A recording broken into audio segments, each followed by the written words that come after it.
That's what you're doing here. You're throwing the tea overboard. Into her mouth. Or eyes. Or nose bridge. Yeah. Gotta Nose make sure bridge. she can smell it. Just splits, one on one side, one on the other. I mean, I think honestly Call it it just the comes down to... The spectacle. The The spectacle testicle. There you go. The spectacle.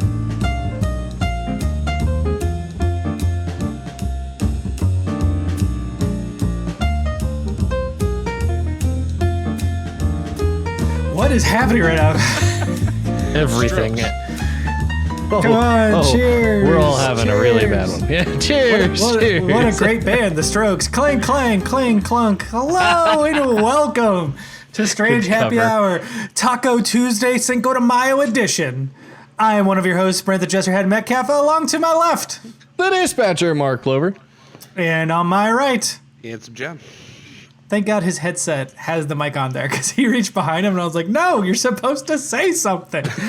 This, of course, is being recorded on the one and only Cinco de Mayo on Taco Tuesday in 2020. But we get one better because this is episode number 69. Nice. Which means that you can listen to this whether you're on top or on bottom. However you want to do it. It's fine. Yeah. No Normally judgments you here. have to pick one or the other. Of course, we gather together each and every week to discuss with you the nerdy video game news and really cool, interesting tech news that is out there in the world. Surprisingly enough, there is plenty to talk about because people can't stop being people. But we don't have time to talk about everything. We definitely don't have time to talk about the fact that there's a massive Nintendo leak leaking historical data, including Wii code, old Pokemon designs, and more. We don't have time to talk about the fact that Japan's Sera board will be resuming their work on May 7th. And we also don't have time to talk about the fact that the Amazon VP has resigned, citing labor issues with the company. But we do have time to discuss what we like to call on this very show each and every week together as one, like one massive 69. The important. The important. I'm really glad that I got Mark in the left. Also, I have to do one minor correction to last week's episode. We discussed the Last of Us Part 2 leak, and it turns out that as soon as we finished recording our episode, the following day Sony came out and said that they actually know who the leaker is, and it is not associated whatsoever with Naughty Dog. So, Or Sony. Or Sony, correct, yeah. They believe it was a series of hackers that found a vulnerability in a patch to an older Naughty Dog game to get to the servers, basically. Sony just loves It's getting hacker, hacked, don't not they? hacka. Who said hacka? That's a Steins Gate joke. Never mind. Okay, And it's gone. Yeah, yep, all right. So while our emotions and words still true, wanted to make sure we have a correction to that story now that we have more information. Yep. However, I do think it's time to move on to the important. And Dispatcher, I think you should take over first today. How about that? Oh, boy. All right. Well, we just had, a conversation about the FCC and their Lifeline program last week, I mean, the enjoying all of that. FCC won't let you be and let me be me, so let me see. Yeah, exactly. Making So, but the first time. making Yeah, the joke. It just never stops. I'm pretty sure that wasn't the first time last week either. I'm pretty sure that happened when we first talked about the net neutrality issue when it came back up. I will continue to talk about the FCC that way. On the point of net neutrality, a federal judge has officially ordered the FCC to turn over the IP address list of everyone that would have submitted a quote-unquote fake comment that the FCC had claimed they were receiving through their comment website regarding net neutrality whenever they were trying to gauge the public for opinion. Not that I think it really mattered to Ajit Pai. I'm pretty sure he was just going to do whatever he was going to do anyway. But, of course, if there's overwhelming public opinion against something, federal courts can actually make a requirement, and Congress could also turn around and say, no, we're going to enact this as law, or we're going to set a legal precedent in court to say that the public, the general public obviously doesn't want you to put or remove net neutrality rules. So, like you can't, it's law at that point that you can't remove them. So the FCC has now been ordered to issue the IP address or give a list of the IP addresses that had supposedly put up fake comments, quote unquote. You want to know how they figured it out? There were more comments than there were intelligent people on this earth.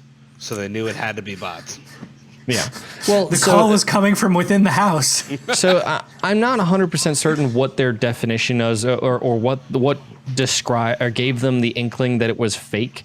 Now, because the funny part about it is, like, for people like us, like the three of us here watch John Oliver pretty regularly. We watched last week night pretty much religiously, but he tickles my pickle.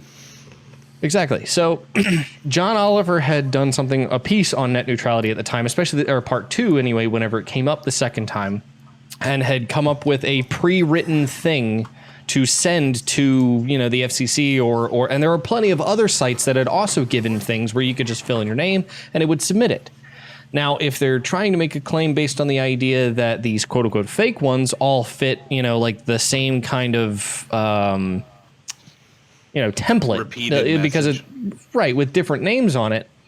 The problem with that is that that's still somebody legitimately giving a comment or against net neutrality, but it could be classified as fake because technically it's part of a template. Now, and that's the big thing and that's more an opinion thing, just because they from what I've seen, they haven't actually said what would have constituted it being determined fake. That's a really good point. But at the same time, there's no way to know if people also, just because some people did sign up and they use that template, there's no way of knowing if people also abuse that system and that they just wrote fake names in. So. But the point is there's no way to know one way or the other. So the issue is that it becomes a hearsay thing or an opinion thing one way or the other that an official is making of, is this fake or is it not? Anybody could write a bot to submit a web form 1,000 times over, but because it should be a different IP address for every single name. Not necessarily. Through the same template, it should be a different IP address pushing it. Not necessarily. You could end up with up to, I would say, upwards of 10 would be the reasonable max, or 8 would be a reasonable max, that kind of thing, on the number of comments you could submit from a single IP address. Because especially if you're, for example, I live here with my girlfriend, so if the two of us decided to submit comments and there were 2 of them and only one of them became valid because suddenly, they're singling out one time per IP address, then, that becomes a little hairy. I think they're smart enough to figure that out, though. The 2 to 6 people being 20 to 30, 40 people. Oh, 100%. So the article you have in the description floating miraculously above you points to an Engadget article. So the Yahoo article has in it over half the comments are fake. There's a link there to an Engadget article that talks about how the Pew Research Center looked into these. Overall, the center found that very few comments are unique. More than half of them came from temporary or duplicate email addresses, and on multiple occasions, tens of thousands of comments were filed at the exact same time, suggesting use of bots. Yep. I stand corrected. So I believe that's what they're going to be utilizing here. Sure. Wow. So I didn't see that there was research already done into that. Yeah, and this was back in 2017. So that's at least when this Engadget article was released in November of 2017. So they're saying around 57% of comments use temporary email addresses or an email address linked to at least one other comment. And in many cases, comment submissions listed fake email addresses. For instance, example@example.com was used over 7,500 times, and over 9,100 email addresses didn't include the @ symbol. So the example@example.com, or even abc@123.com, that kind of stuff, I almost don't knock, because I know a lot of people don't want to give their email address. Definitely not to the federal government to, whenever you submit something. Now I get it, though. That has to be looked at in correlation with the fact of, is this done in a particular template? Yeah. Is there terrible English involved in some of this? Because a lot of times it's not. If it's going to be anything foreign to try to have an influence there, then that's generally what you find in a lot of your spam mail. But I don't know. It's that's interesting that there was actually a research study done. I'm kind of curious now why the federal why the judicial branch wants to look at this. Because I believe that, I don't remember. I think they're wanting to say that there was actually a deep state involved trying to push a agenda in getting lawmakers to sway one way or the other over net neutrality through fake comments that they posed themselves. So it was someone trying to manipulate the government into thinking that it was public opinion when it was not. Well, And that in in the itself Pew, is super dangerous, and what a lot of people are actually really afraid of. Well, Ajit Pai came out from the beginning and said that, yeah, like the comments that most of the comments that we've received have been fraudulent or fake, based on the information that they had, and obviously based on what was it, the Pew Research Institute? yeah, which is a nonpartisan research institute or think tank in Washington D.C. So I think the reason why they're asking for this is because it gets you actual, like, on government record, Right. looking at this, not just an outside source, if you will. Right, and I'm not going to knock the fact that it's a third party coming in here. Like I said, I stand corrected here. If like they're looking at them from a template perspective, obviously, if they've had a third party nonpartisan research institute get into this, then it's a different story entirely. Then, Yeah, where's this judge from? It's a Manhattan federal judge. So you can play the partisan game here in the sense of, like, New York State is known for going after anything involving Trump and his cronies. man. But So the other side of this too, I guess to play back into my own opinion too, that I don't agree with the repeal of net neutrality rules, but what do the other 30% of the messages say, the comments say? yeah, well, and I think and what percentage of that? What is that 30% of the population of the U.S.? Yep. What kind of sample size are you looking at there? That would be wonderful to actually figure out, and I think that if they can actually get a log of all the comments here, we could actually build that database, right? You could figure out exactly where they're coming from, and go ahead, John. The problem is that it's not like a survey or a questionnaire that can be broke down into variables or simple yes or no. It is feelings based on what people have written, which may sometimes not exactly be clear. And you would have to pay someone to go through all of these to figure all this out. So it depends on how much money you want to spend and how important it is to you, and to figure out exactly, this case of fraud and exactly what it means and whether it's worth going after.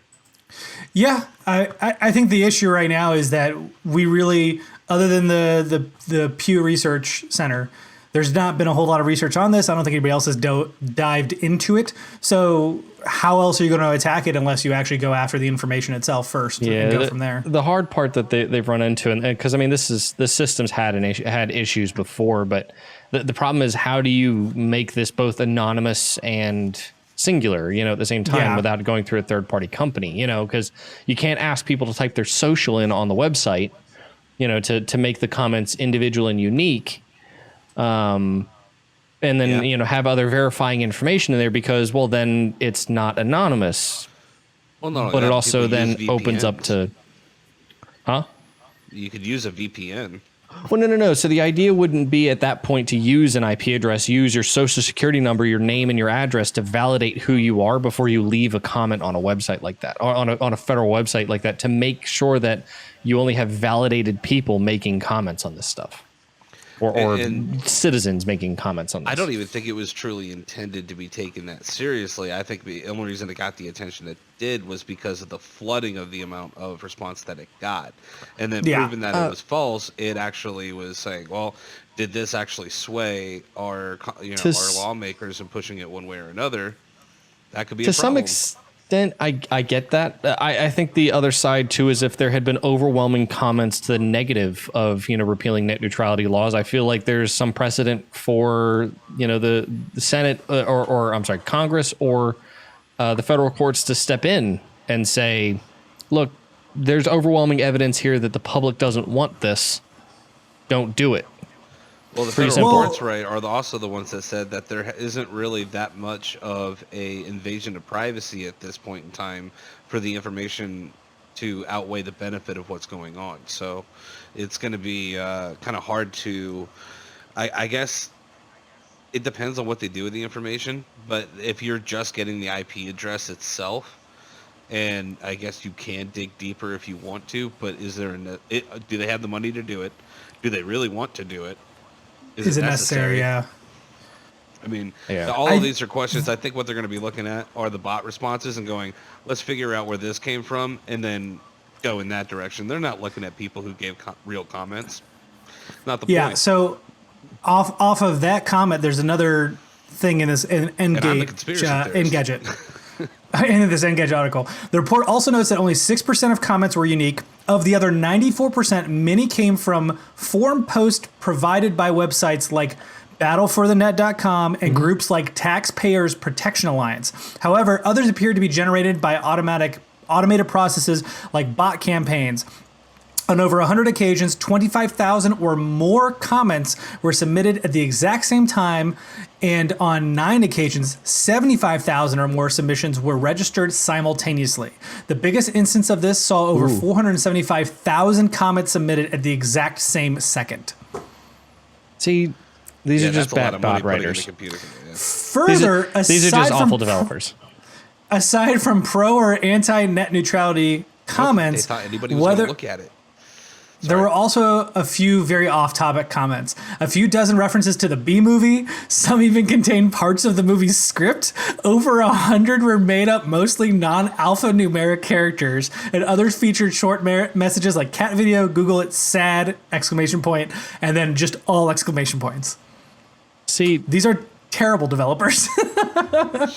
Well, so that kind of stuff, that sounds legitimate. Like, because the B movie thing was a meme at that point in 2017. So yeah, that's true. That I get. Like, okay, cool. Because that was the whole thing where you saw the 34-hour upload to Pornhub, where it was the B movie, except every time they said B, there was the B movie. Sorry, I'm reading through portions of this article right now because the Yahoo article. The Yahoo article talks about the fact that it appears that some of these comments are linked to dark money groups determined to skew the political discussion. So I was trying to see where that came from, but I could not find it in my perusing of the article here. Well, they call it deep state, but what that really is just the people that give politicians money trying to push the political opinion in their favor, whether it be ISPs or data carriers. It could be the meat industry, which, believe it or was not, a Jeep is pie. Politically active. It was a Jeep pie himself. I think a Jeep pie is getting bastard. fisted by whoever wanted this done, and he was like, I'll do it. Please just stop. Turn the vibrator off. It's like can. At this point, it wouldn't surprise me that it would behoove a Jeep pie to just say, "Let this die." I repealed the rules. Shut up about it. See, from his perspective, absolutely, because he sees fraudulent behavior. He's correct. Like, no. This is not how America works. This is not democracy. Eat shit. And I'm like, you know what? That's awesome. Thank you. Thank you for doing it. That means that this is working. Awesome. I don't really care one way or another at this point in time, as long as that people understand they can't get away with their dumb bullshit because people are too dumb to even either note it or didn't look into it to even notice. Yeah. Well, and that's kind of where I'm at too, is, I feel like, for one, there's a reason why a judge is diving into this. You can call it political slander, but it also appears to be some sort of fraudulent behavior. The American people deserve to know what that behavior is, even if he repealed everything, if he went back on it. Like, if there was a campaign behind this, then we deserve to know that information. Yep. Yeah, not only that, but we also deserve to know that if that ISP was connected to a company that, gives money to people like politicians or whatnot to see, turns out that these people that voted on this specific thing also seem to be being paid off by the same people who were throwing this fake campaign. So it's obviously a biased opinion here. Right. But, I mean, that's something to look at. Like if the ISP CEOs and their employees all want to go to the FCC website and say, yeah, this is great, we want you to repeal net neutrality rules. Cool, that's your opinion. Yep. But if they're trying to bot this up and, turn this into a broken system, then that's literally cheating. That's Yep. Well, it's also drowning out what it really does too is it drowns out all the other people who are trying to say something that they actually truly care about. Right. So, like me, I am one of those many comments that are listed there, because as soon as I'd heard about the attempt to repeal, anyway, I left my comment and said my 2 cents on that. And so, are you on the side of the giant Reese's mug or not? Oh, please. I would think I've made it abundantly clear through this podcast. He needs to get lost. A Jeep fruit pie.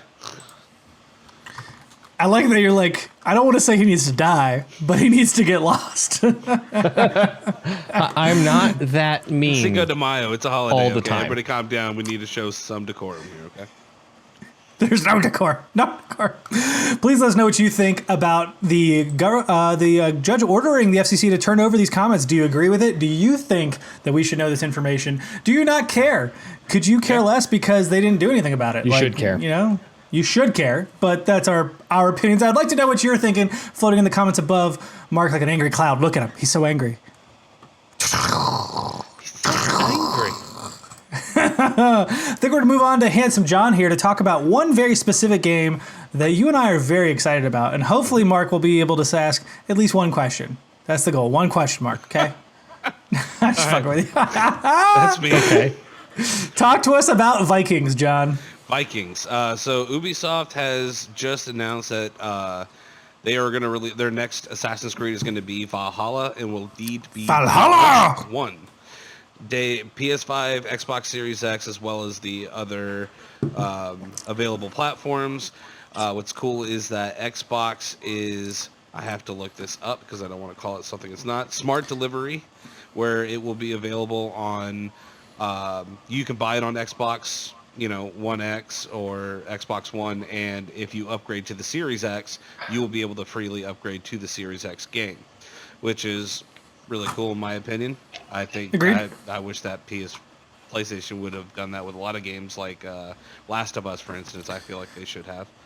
To be fair, nobody did that last generation. This is a new feature, so I we don't know if Sony is doing wish something they similar. Because we've been talking about them doing that for years. The Valhalla obviously takes place between England and Norway, where the Vikings go to pillage and destroy everything, right? Really cool launch trailer. If you haven't watched it, that should be available down in the comments. You want to talk about, like, it just feels so good. It was God of War level, felt good. Yep, and agreed. a lot of people are already starting to compare the games. I'm like, calm down. These are going to be two very different games, but at the same time, I do see a lot of similarities, so I see where you're going here. Yeah. A lot of important things that were talked about on Game Informer. Exactly. There was a lot of key points that I thought were really crucial, especially with Odyssey, where you were able to choose a male or female character. That was important to a lot of people. You just heard it too, didn't you? Yeah, there's thundering right here. Yeah, so I was like, "Oh." The male and female thing was important to a lot of people, except this won't be story based. It's not going to change the story based on which character you choose, which I think is cool. I was just going to point out the difference between Odyssey, where Odyssey, it directly affects your final antagonist, whereas this is very much, hey, it's one or the other. And kudos to Ubisoft, because not only did they include this feature, but immediately a bunch of people started getting pissed off because they're like, hey, this wasn't happening in the Viking Age. Women weren't around. They're like, actually, here's our historian who's in-house, who does all this shit, did all the research, and yes, they were, so fuck off. They were involved in a lot of the fighting. They were no joke. Yes. Those women were not to be trifled with. Yep. But anyway, also this is going to be taking place. You're going to be able to visit London, Winchester, and Jorvik. Is that how? I guess that's how you say that, Jorvik. Yeah, it's what is now known as York. York. Okay. Or York. Yeah. You'll be able to dual wield mostly any combination of weapons, which I am personally one of the biggest fans of. I enjoyed dual wielding weapons, and most of the Assassin's Creed 2 had dual wielding weapons I really enjoyed, as well as Odyssey. And again, this is not, hey, you have dual sabers or this is, I want to put an axe in this hand, I'm going to put a spear in this hand. They even said, you customize it how you want. It's they literally said, if you want to wield two shields, go for it. Yeah. That's up to you. That's impressive. So you just want to run through and freaking be I do what I want. Double Captain America. That would be sick. The interesting part that they talked about is that gear will be able to be upgraded and customized, and you can use the same equipment from the beginning all the way to the end if you want to, which to me is a very interesting level up system, which is cool because it means that you're being graded on through your gear as opposed to a level cap like you have been in Odyssey or Origins. Well, and I wanted to point out, I want to touch point on this too, because to me, what that sounds like is they're getting rid of the Diablo style loot system. We're no longer going to have this area where you're going and you take on a quest and you get a level 15 sword that is just a level 15 sword. Like, you're going to get specific gear. They're going to have names. They're going to have attributes. They're going to have things you want to do with them. Yeah. And if that's the direction they're heading, that sounds incredible. Well, and that's where Division really started doing better, in my opinion. And, this being an Ubisoft company, I think they're starting to learn from each other what is working and what is not working with a lot of these RPG-esque games. So you can learn new abilities through a system mechanically similar to a skill tree, which is fairly similar to what I think you did in Origins. I didn't play Odyssey, but I know there is a skill tree, I think, available. So what they said was it'll be similar to those, but rather than being so linear, there's going to be a lot of cross connectivity, and it's really going to allow you to customize your character how you want to early on. Yeah. Also, one of my favorite parts of hearing what they were talking about was the combat described was to be brutal, crunchy, and weighty. And I'm like, crunchy. Ooh, man, this is just you're gonna feel like every single encounter. And they even said that they're gonna put extra effort into the enemy variety and the surprise encounters, which to me is something that happens in Division a lot that I really like. For instance, me and the tall redhead Ginger were running around DC and ran into 3 rogue agents all of a sudden, but it was super fun. Like, we got awesome gear, and it was, happenstance. It wasn't planned. It wasn't something, we were just on the way to doing something, and all of a sudden you run into this thing. And to me, that's going to give you a lot of excitement in your playthrough. You're going to have your longship, and you can customize the longship. So I think we're going to see a lot of Black Flag-esque things going on, especially since the company that made this game also did Origins and Black Flag. So I will not be surprised if you have a lot of raiding and marauding and stuff like that to build up your resources, because you're going to be building a settlement that serves as a base. So you're going to have to build resources in order to build this base, and you can, your clan and others you recruit live in your settlement. So I guess there's going to be almost like this. What was it, Shadows of Mordor, where you kind of have clans that you absorb. Well, and so from what it sounded like to me, it sounds a lot like, and you played way more of the earlier titles than I did, but it sounds like in Brotherhood we have the Villa, where you're able to customize this location, but they're saying it's even more expanded because you will bring in people. They're going to matter. Every building you put into it. That's what it sounds like to me, too. You can pick and choose who you want to be there, whereas in the past games, you had tailors, you had weapon makers, you had bomb makers, and then, you would do missions, and they would all of a sudden be within your area, so that way you, had this little slight home base feel. But it was more like a village in a lot of instances. And then they spread it out all over the place. And all the other games where it's you just go buy the store. Yeah, just go buy it. And I'm okay. But let's see here. At some point, Avior meets assassins and works alongside them. He uses the hidden blade, which I love. That's the iconic thing that a lot of people were talking about wanting to get rid of. And I'm like, why? That is Assassin's Creed. I don't know. His seems to have a little bit of a twist, too, according to that trailer. So that's cool. Yeah. Oh yeah. Me and Brent saw. Well, in the trailer, you see what looks like an old man in a figure, and all of a sudden there's a lightning strike, and then a crow flies off, and he says, Odin is on our side. At first, I was thinking it was Ezio, and I was like, is this gonna come full circle somehow? And then we really discussed it, and it was like, well, because of Odyssey and having the background that it did, most likely it really was Odin. So we'll find out how that goes. It's gonna be Ezio. There is Valhalla is a cross-gen game. It's coming to PlayStation 5, Xbox Series X, alongside the currently available platforms as we discussed earlier, and it's going to release holiday 2020. So everybody get your bootstraps going. Get your bootstraps going, indeed. Also, by the way, wasn't it really weird how they decided to have this Twitch stream? Was it Twitch or Twitter stream? It was Twitch, but it was available everywhere. Where you could watch the.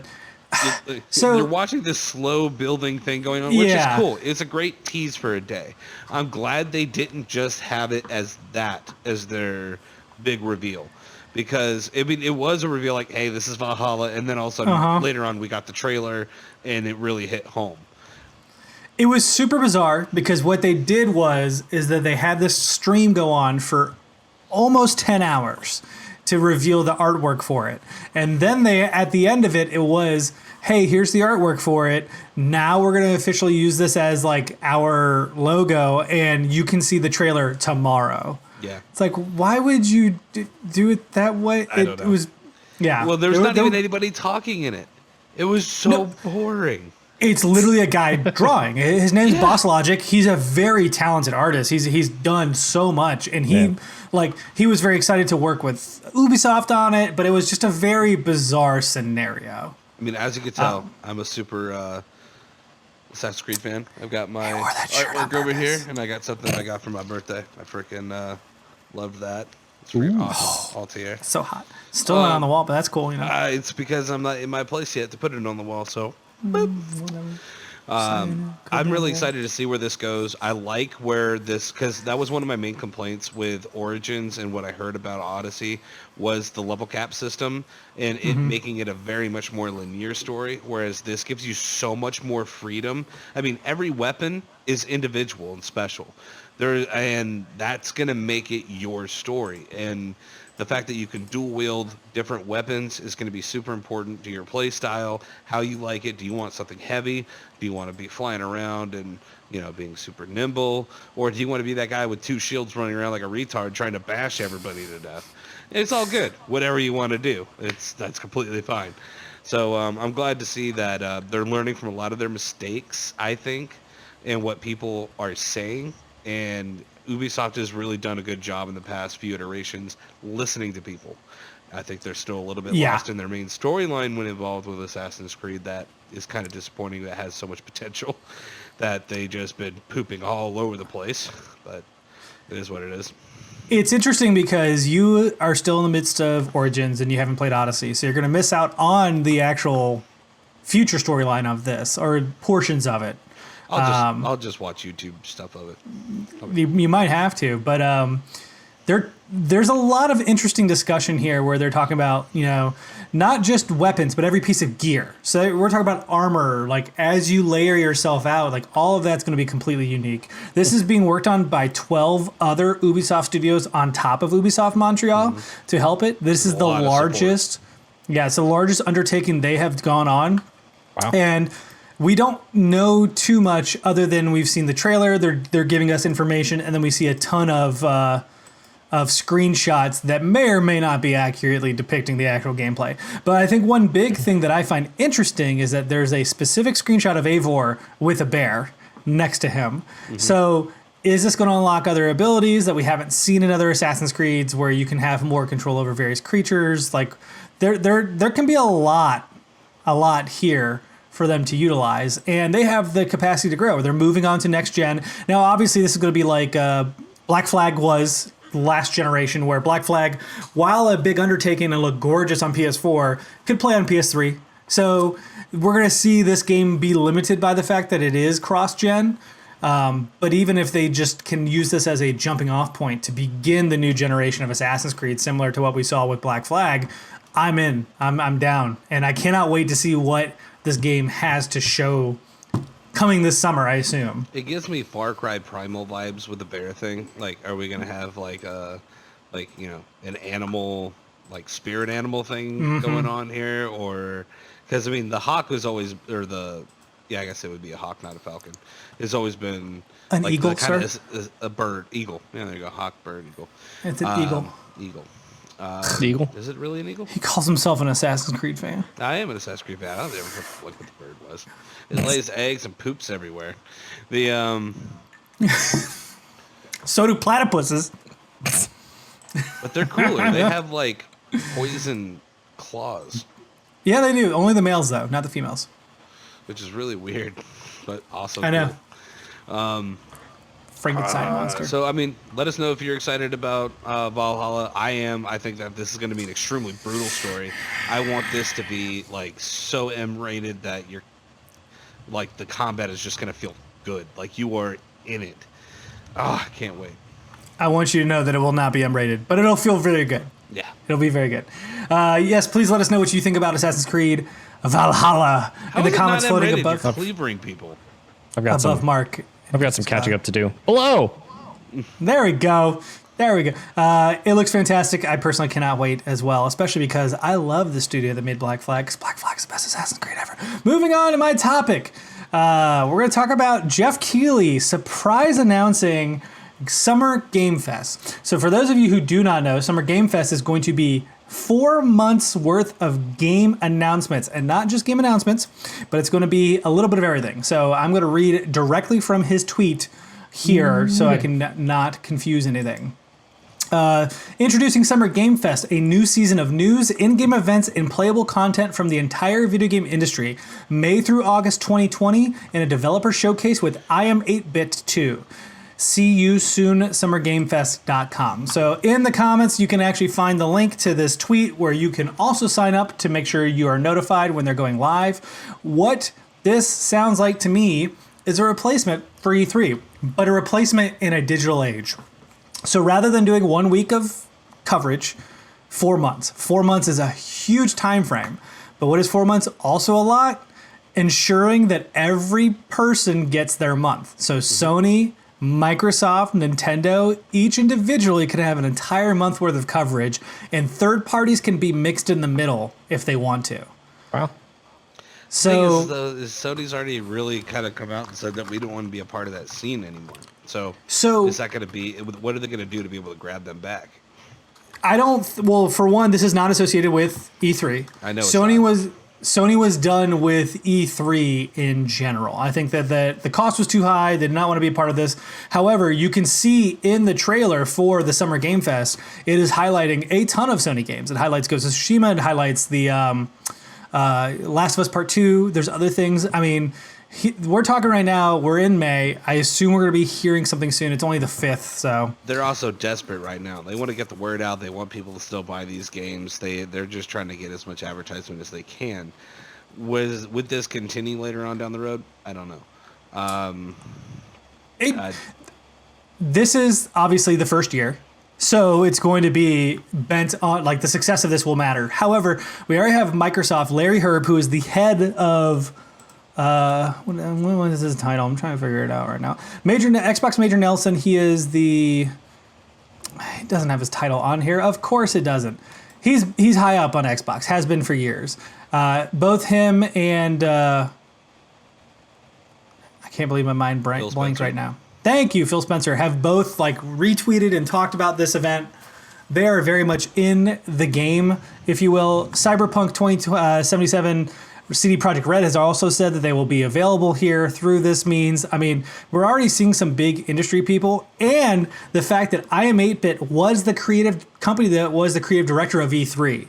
They have jumped ship off E3 and moved over to this specifically. So I have a lot of faith. I mean, Jeff Keighley does the Game Awards. He's done them every year. From Spike TV on to now, where it's in its current iteration. The guy knows games. He knows like him, and a lot of people also hate him.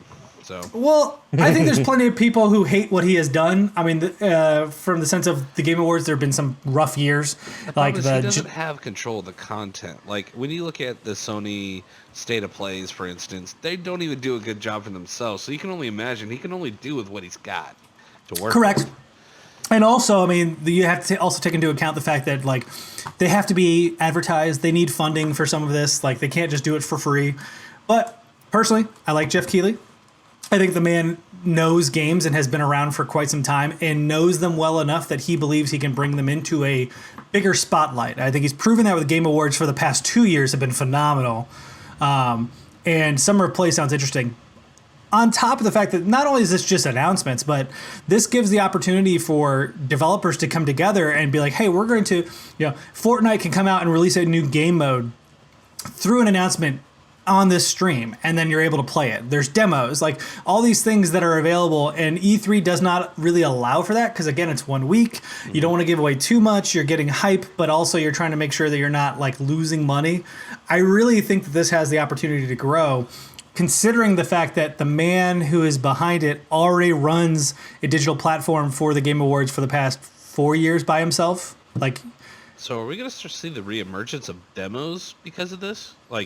In sincerity, not just the ones that spot up every now and then?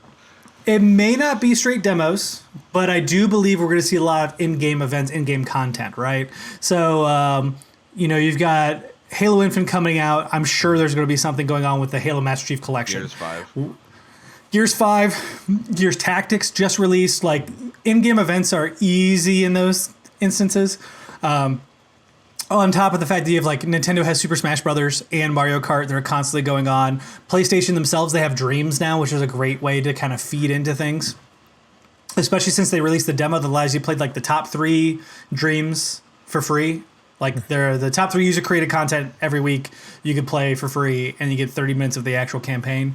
So, every major publisher has platforms. Ubisoft and EA, obviously, Activision as well. Like, I mean, Warzone, Siege, Division 2, like, they have platforms for this kind of stuff for days, and they can literally go out and just announce all kinds of cool stuff. So I am very optimistic and very excited to see what comes out of this, personally.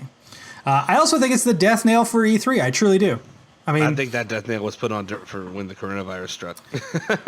I agree. Dead before it hit the ground. I almost think Sony was one of the first dominoes to fall. They were the first. But I think I feel like the rest of the table went when coronavirus hit. Yeah. Yeah, I think that's a fair assessment. But it makes sense to evolve eventually. Like, yeah, because it definitely wasn't dead. It was still on, and then the coronavirus thing came in. I don't think we'll see it reemerge. Yeah, no, I think you'll see something I'd be effectively close to it that's a lot less low-key, would be more like a festival of some kind, like a game festival or something like that. Might still like a go Dream on. Hack or a PAX or something. Yeah. So the one thing that E3 and GDC is another one, a lot of these conferences struggle with is the fact that they are basically going year over year off of the previous year's profits.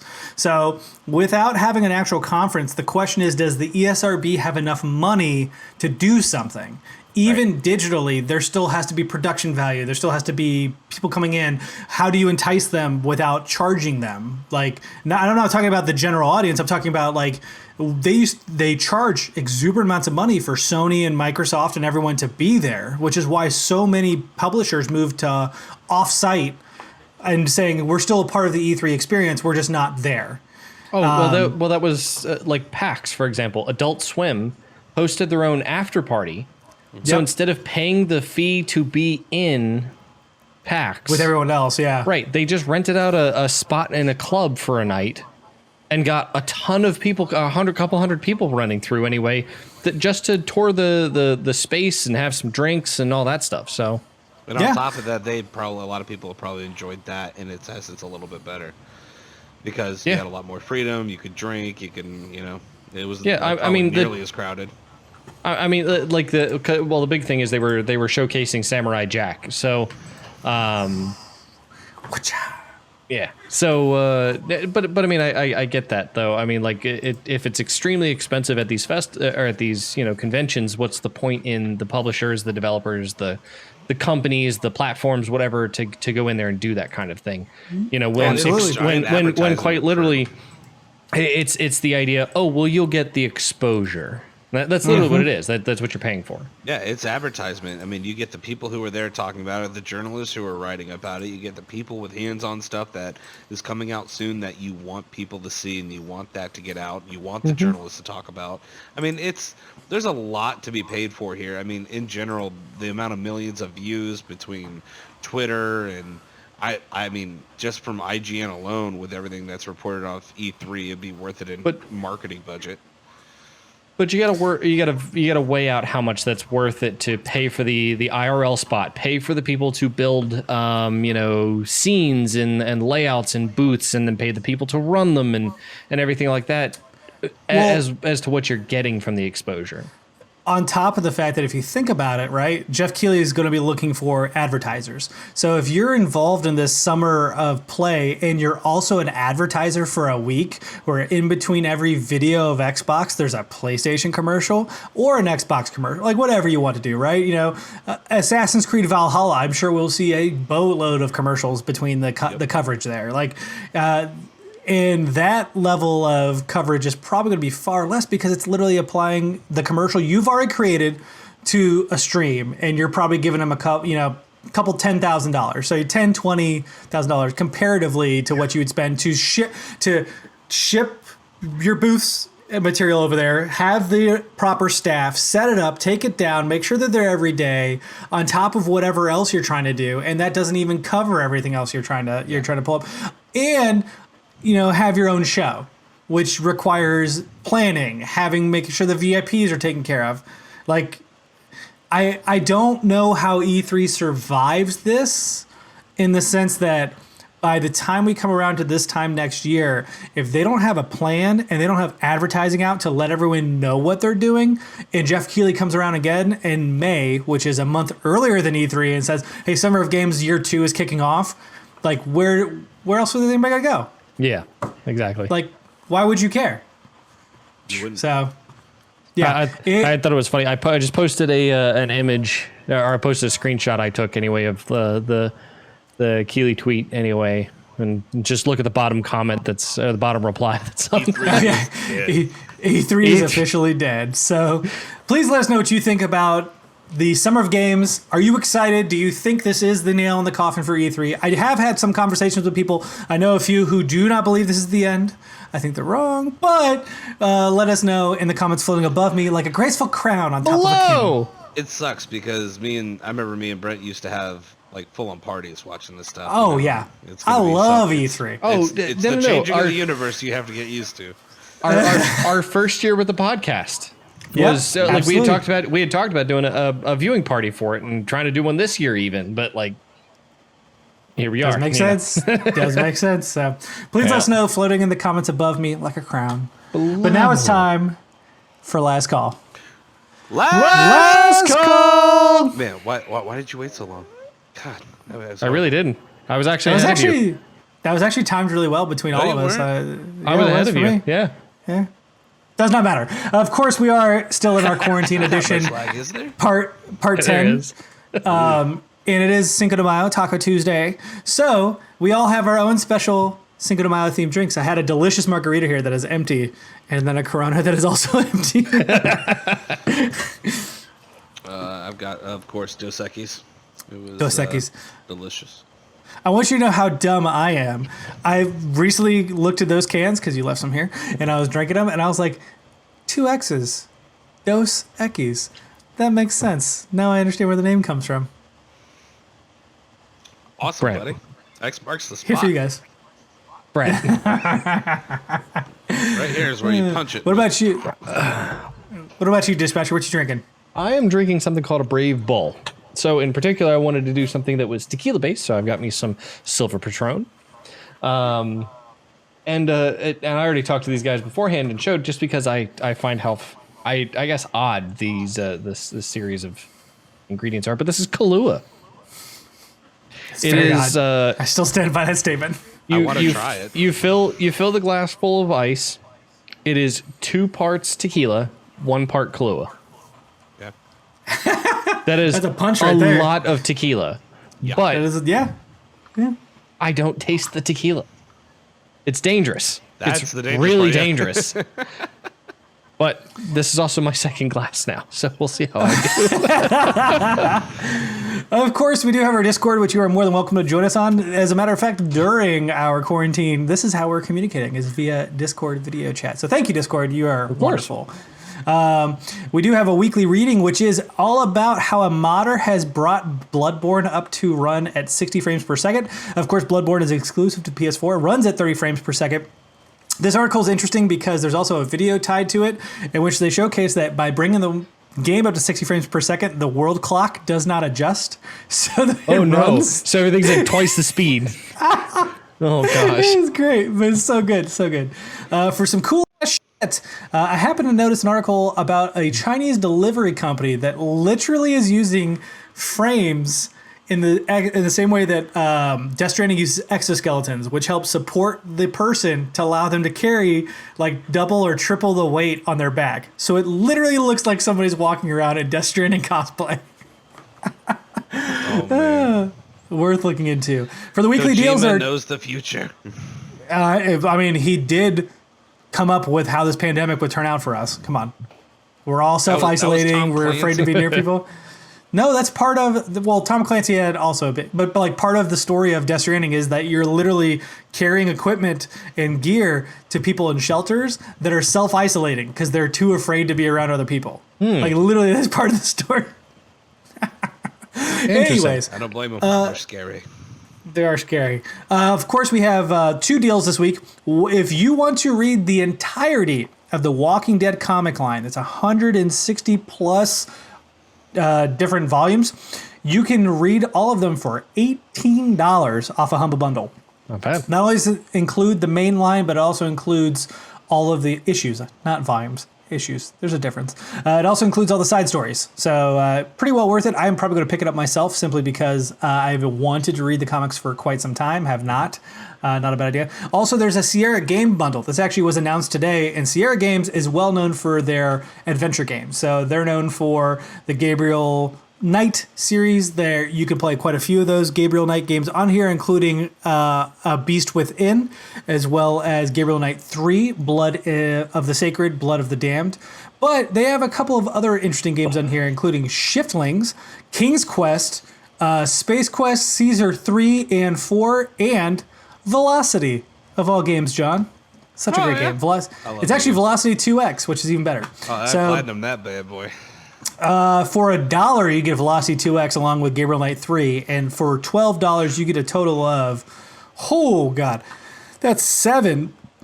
That's 13. That is 17 games. $12 available on your PC. So easily worth the money, hands down. Velocity 2X alone is worth the money. Yeah, Velocity 2X is worth $12. So if you pay $12 and get a bunch of other games with it, hell yeah. Finally, moving on to our question of the week. And of course, this is the week leading up to Mother's Day. So what are your plans for Mother's Day? In quarantine. John's face just pretty much described mine too. No, I mean, actually, I'll be at home. I mean, we're trying to take social distancing and stay-at-home orders as seriously as possible. So, staying at home is going to be the game. I mean, it's well, I have my sister and I have coordinated on a gift to send to my mother, and with Father's Day also coming up around the corner, planning for a gift for that as well. So, unfortunately, I'm not really doing much. Might be doing a video chat, something like that. We've done some duo calls here and there, but that's about it. Okay, I was going to ask, are you doing like a Zoom or Duo or anything? Probably a duo call or something like that. If Google Meet finally gets its stuff, out and about and fully usable by everyone finally, because they're doing slow rollouts for whatever reason, having the 1 hour and 30-minute time frame and up to 100 people that you can bring into a single video call would be fantastic. Jesus. Wow. Oh yeah. And for paying customers who use G Suite, you can have up to 250 people in a single meeting. We could do the entire Strange Gaming people and do a virtual meetup. Yeah, that's true. I don't know, actually, because we haven't done our we didn't do our quarterly meeting for the correct. Yeah. For the spring, so now I can only imagine that the three of us have problems not talking over each other. So oh god, I can't imagine bringing like the 40 or 50 people or however many would join for that kind of thing. Yeah. What about you, John? Do you have any plans? Unfortunately, you guys are luckier than I. I live with my mother. So, but all jokes aside, we'll probably end up hanging out, not doing much. It really depends on her. But, she's, with the whole quarantine thing, like the one thing she wants to do is get her hair done. So, whenever that lifts, I'll get her a nice hairdo the way she wants it. I think you should offer to do it for her. Mm-hmm. You're going to give her the perm. To her detriment. I'll give her the option, but I'll be fair warned. I accept zero responsibility in the product. I can full on see you offering and her going, no. No, I'll okay. do it. I'm okay. Thank you, but no. Well, I believe that for my Mother's Day, on believe it or not, Matthews has their farmers market open. So on Saturday morning, I'm going to don gloves and masks, and I'm going to go buy a bunch of vegetables and flowers, and I'm going to wash them all. And then on Sunday, I'm going to take them to her house and then drop them off at the door, and then run to the street and then call her and be like, "Happy Mother's Day! Open your door." Wow. You're an awesome son. Well, I mean, Blow her for one, it kisses, gets us too. out of that house. Yeah, there you go. It gets us out of the house. It also allows me to give her something that, I mean, quite frankly, I have no fucking clue what she wants. So this is a little bit easier. Yeah. But yeah, it is what it is. Quarantined holiday edition. Yeah. Yeah. Please let us know what your plans are for your Mother's Day, floating in the comments above me. Once again, like a precious cloud. Below. But Cloud from Final Fantasy VII, Cloud Strife. And until next time, cheers. Cheers. Cheers.